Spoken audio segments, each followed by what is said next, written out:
Here at the Shed Distillery in Drumshanbo, we employ just over 100 people. We started with 1 employee 10 years ago. Today we're happy to have 100 employees here. Our main markets around the world are obviously Ireland. The United States is a very important market, travel retail, continental Europe.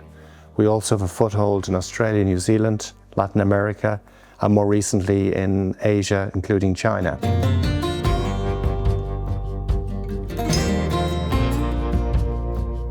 We export all our brands to the United States, Drumshanbo Gunpowder Irish Gin being the lead brand and having the number 4 position in the US market, which is, tremendous, and obviously we want to maintain that position as we go forward. We're thrilled that we did win many awards in the United States, not least Spirit Brand of the Year with the Wine Enthusiast. I suppose the most prestigious award you can win in the industry, and actually we beat the Rock Johnson on that one with his brand into 2nd place, and he gave us a great tweet congratulating us. I think the impact of the 20% tariffs, it's going to be challenging. It's too early to say what that impact will be, but clearly it makes it more difficult. Having said all of that, we have a very innovative team. We're very resourceful here at the Shed Distillery.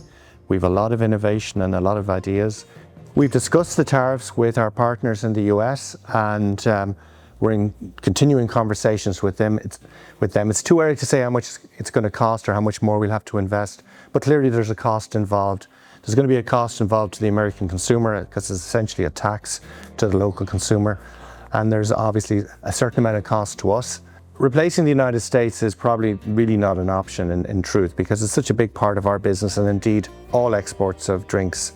We're at 35%, but it's well over 40% for the average for Irish businesses. So we are adding new markets all the time. We're growing in other parts of the world, but our priority now is to continue to do that, but also to really muscle in with our US partners and find ways of getting over the tariffs.